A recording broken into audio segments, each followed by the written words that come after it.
que vous dirigez a donné l'impression de ne pas être trop concerné par rapport à cette fièvre qui était dans une élevée en termes de température. Il y avait, en fait, c'est l'impression qu'on avait. On avait l'impression que le ministère observait, comme tous les Haïtiens, ce qui se passe et qui entoure la qualification d'Haïti à la Coupe du Monde. Dites-moi que c'est faux, Madame la ministre. Le ministère n'était pas observateur. Le ministère est un secteur clé. Je dirais, c'est, comme je dis toujours, le MJSAC, c'est un ministère technique, donc qui travaille sur jeunesse, sport et action civique. Maintenant, nous avons dès mon arrivée, comme personne au plus haut niveau de l'État, ministère. Donc, on a développé de très bons rapports avec les fédérations, particulièrement la Fédération haïtienne de football. Maintenant, ça a toujours été le foyer de la qualification, bien que moi, j'y croyais beaucoup. Je n'ai jamais raté un moment ou un espace médiatique pour demander au peuple haïtien de croire dans l'équipe et d'envoyer des énergies positives pour que cette année, on puisse obtenir notre qualification parce que c'était court pour nous pas rater à ça. Donc, heureusement, c'est fait. Maintenant, c'est vrai que l'euphorie a un petit peu baissé, mais la flamme continue d'éclairer, je dirais, un projet consolidé pour mieux présenter l'image d'Haïti à l'échelle nationale et internationale surtout. Donc, on y travaille avec tous les secteurs et particulièrement les secteurs clés du pays. Et justement, il y a des initiatives en ce sens, il y a des démarches qui sont entreprises. Et vous en êtes où exactement? Là maintenant, nous sommes avec, je dis, tous les secteurs et notamment les secteurs les plus... en fait, il n'y a pas un secteur plus important que d'autres parce que tous les secteurs ont leur rôle à jouer. Le MJSAC qui assure un travail de coordination et de supervision. Ensuite, nous avons le MAEC. Aussi qui se situe dans la partie stratégique. Ensuite, nous avons aussi le MAV avec qui on travaille sur une mise en place des fan zones. Comment est-ce qu'on peut représenter l'image d'Haïti sur un meilleur plan avec un nouveau narratif. Ensuite, on travaille aussi avec l'AFHF, on peut dire que c'est Maman Cosea, parce que c'est l'AFHF qui établit vraiment tous les liens existants avec la FIFA à travers le gouvernement. Maintenant, on travaille aussi avec le ministère de la Culture, le ministère du Tourisme. En fait, on travaille vraiment avec tous les secteurs clés pour que on puisse avoir un projet consolidé de la participation d'Haïti au mondial. Donc, il y a beaucoup de points qui ont été éclaircis, notamment les points qui concernent la billetterie, les maillots, les drapeaux, etc., etc. Donc, on avance très bien. On continue avec le plan d'action pour que tout le monde soit satisfait en vue de cette grande manifestation, non seulement footballistique, mais je dirais culturelle d'Haïti. Voilà. Alors, il y a une grande préoccupation, c'est que avec les dernières dispositions de l'administration Trump, on a le sentiment que même si un Haïtien, il a les moyens, il remplit toutes les conditions pour pouvoir assister à un match d'Haïti aujourd'hui, c'est devenu très difficile. Est-ce que dans le cadre des démarches que vous entamez actuellement et prélude à cette Coupe du Monde, vous pensez aussi à ces Haïtiens qui seraient intéressés à assister au match, mais qui en raison des restrictions, des contraintes, n'arrivent pas à satisfaire à ce besoin, à ce désir, si vous voulez. Là, on travaille sur une diplomatie culturelle avec mon collègue ministre Abel Jean-Baptiste pour voir comment est-ce qu'on peut aborder le sujet parce qu'il y a plus d'un qui pose la même question.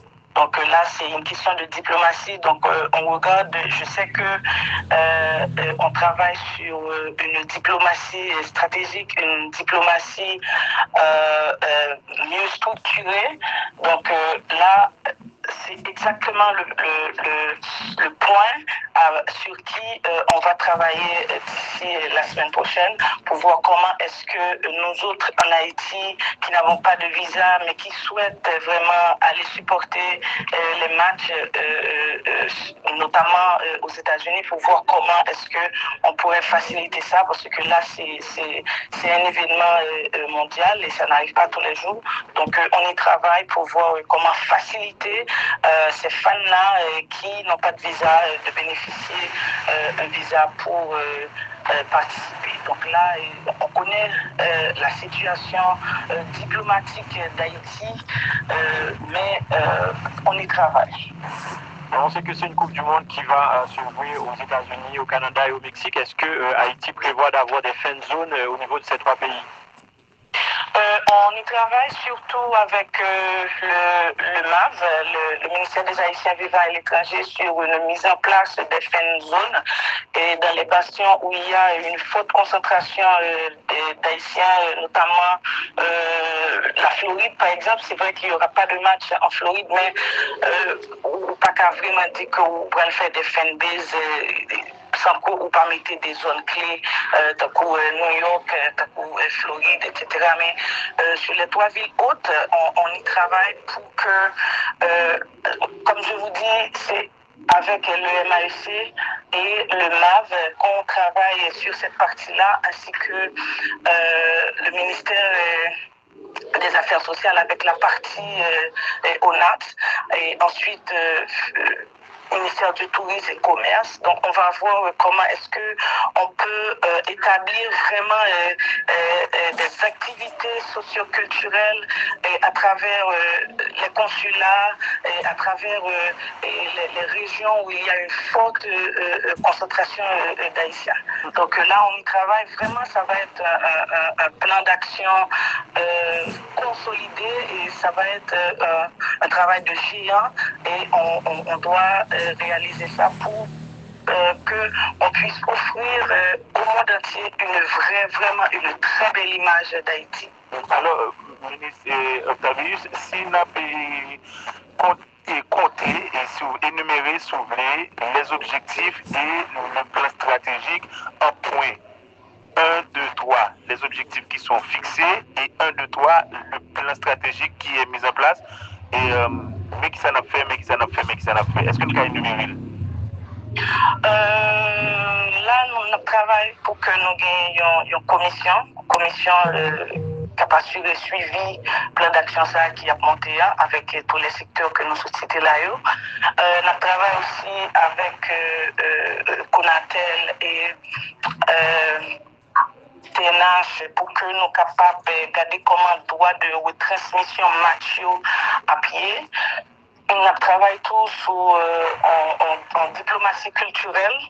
On travaille tous sur des messages de cohésion sociale, de paix, particulièrement le gouvernement et la sélection. On travaille aussi sur mettre à disposition aux gens des billets, des maillots, des drapeaux. Ça, c'est avec la FHF qu'on travaille là-dessus parce que nous apprenons que tout pays est capable de joindre des maillots originaux parce que acheter un maillot original, c'est pour aller encourager la sélection, c'est pour encourager le pays. Donc, nous travaillons sur une maquette sur ça. Et puis, nous travaillons tout sur délégation qui peut aller en tout. Nous travaillons sur sur les pen zones qui sont capables de mettre des sites d'animation sociale et culturelle, même à travers le pays. Parce que là, on peut parler avec Viva Rio, et divers autres acteurs concernés. Donc là, on regarde pour voir parallèlement, pendant notre travail sur le plan international, mais notre travail tout sur le plan national. Donc là, notre travail sur un championnat qu'on appelle l'équipe mondiale avec Viva Rio. Et notre travail tout sur des activités qu'a faites à travers les sections communales. Comment est-ce que nous sommes capables de faire mon naïo la fièvre de participation Haïti et le mondial. Donc c'est un petit peu ça, en gros, notre travail point par point, si vous voulez. Alors, c'est une participation historique d'Haïti au niveau de cette Coupe du Monde. Comment est-ce que le ministère compte accompagner les médias qui voudraient offrir une couverture de cet événement? Là, on va voir à deux niveaux. On va voir au niveau de la diplomatie comment est-ce que on peut mettre en place une délégation bien représentée, bien structurée. Et normalement, on ne va qu'à faire ça sans médias. Et c'est ça que fait et à travers réunion stratégique que nous gagnons dans le montage de plan d'action. Donc, nous gagnons PNH et Conatel qui pourraient assurer ça, non seulement diffusion, mais comment médias pourraient être capables d'accompagner les délégations parce que quand même c'est un gros événement sportif. Vraiment, on a pensé comment nous sommes capables de mettre un maximum de représentation au niveau de la presse. Bon, on dit la presse sportive, mais je ne vais pas appeler l'autre presse là, parce que m'a fait une particularité, mais je vais penser sur ça, parce que ce n'est pas seulement les activités sportives qui ont gagné, mais qui ont gagné en pilote activité encore. Donc là, ça va être, c'est un travail de GA et je pense que ce sera une bonne réussite pour nous. C'est vraiment tout ça que nous souhaitons. On s'y met beaucoup, on travaille. Historique d'Haïti à la Coupe du Monde Jean Sauté. Madame la ministre, moi, d'après me connaît, est-ce qu'il y a un projet de match amical en Haïti entre la sélection, entre les Canadiens et le Brésil? Deuxième question, est-ce que vous êtes capable de dire nous quel budget global le ministère a gagné? Et même en fait, en termes d'investissement dans les infrastructures, c'est quoi le budget du ministère? Et est-ce que gagne tout un petit budget ou un budget pour la Coupe du Monde, pour la participation d'Haïti à la Coupe du Monde? Alors, on est capable de dire 2 questions et demie ou 3 si vous préférez. On va aller pour le Brésil, pour le match amical d'abord. Est-ce qu'on projet? Comme je dis, MJSAC, c'est un ministère technique qui tournait toute action liée autour de la jeunesse, en particulier à travers le sport et l'action civique. Donc, nous faisons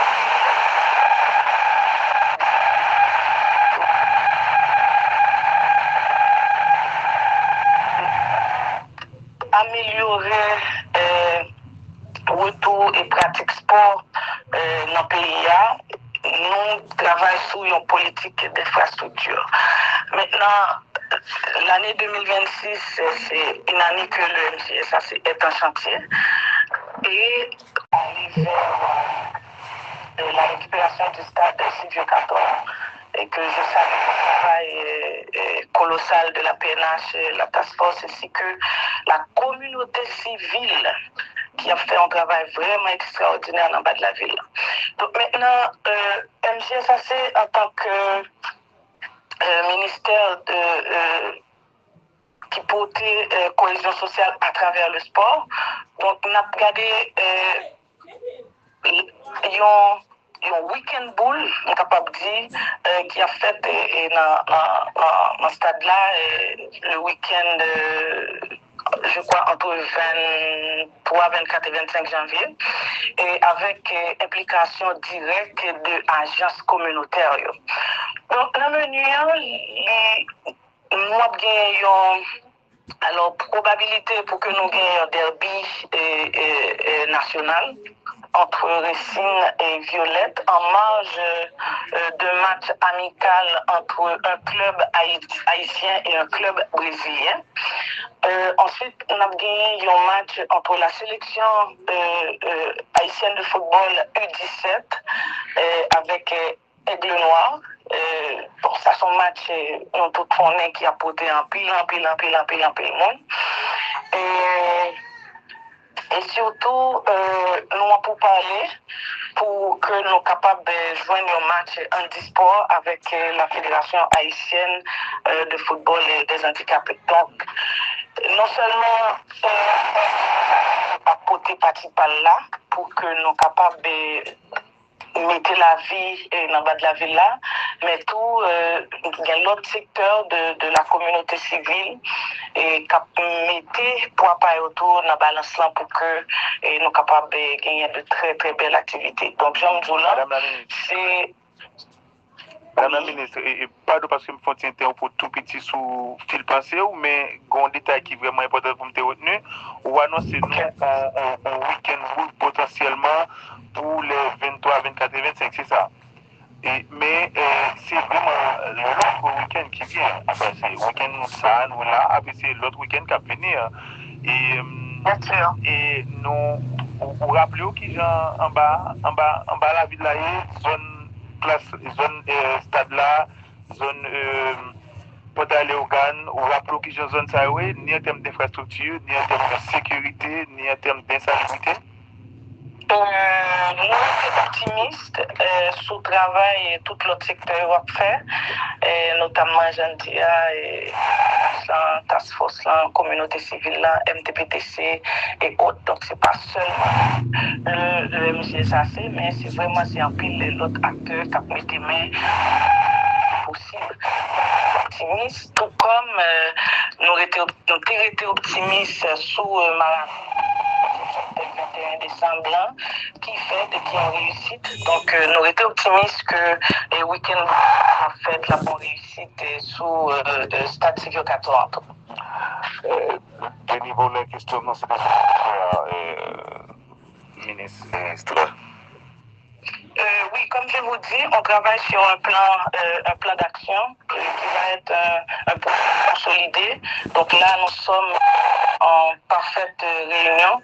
On a regardé ensemble et chaque secteur a venu avec proposition par eux pour que nous soyons capables de gagner un plan global avec bien sûr un budget global qui a venu.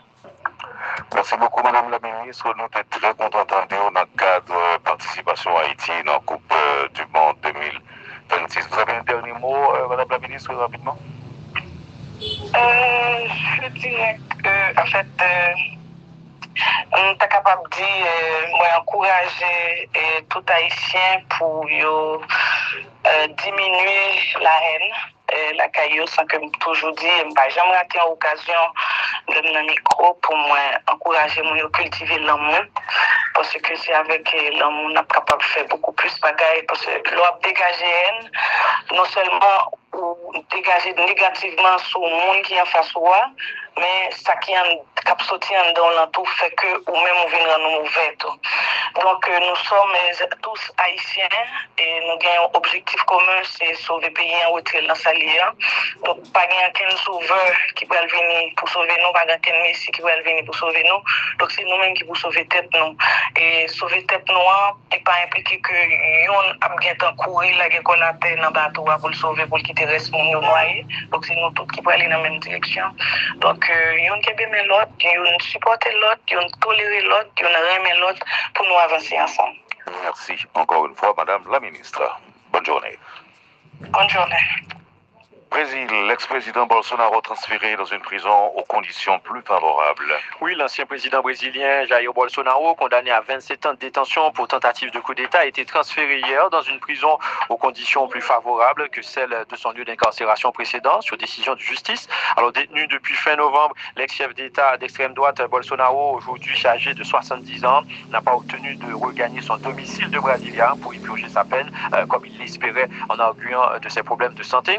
Mais il aura aura droit à une cellule plus grande, environ 65 mètres carrés, à davantage de temps pour recevoir des visites. Il pourra prendre le soleil et faire de l'exercice et utiliser un tapis de course et un vélo d'appartement suivant les prescriptions de ses médecins. Alors, à l'issue d'un procès historique au Brésil, Bolsonaro a été reconnu coupable en septembre d'avoir conspiré pour se maintenir au pouvoir de façon autoritaire après sa défaite fin 2022 face à son rival de gauche Luiz Inácio Lula da Silva. Il était détenu jusque-là au siège de la police fédérale à Brasilia dans une cellule individuelle.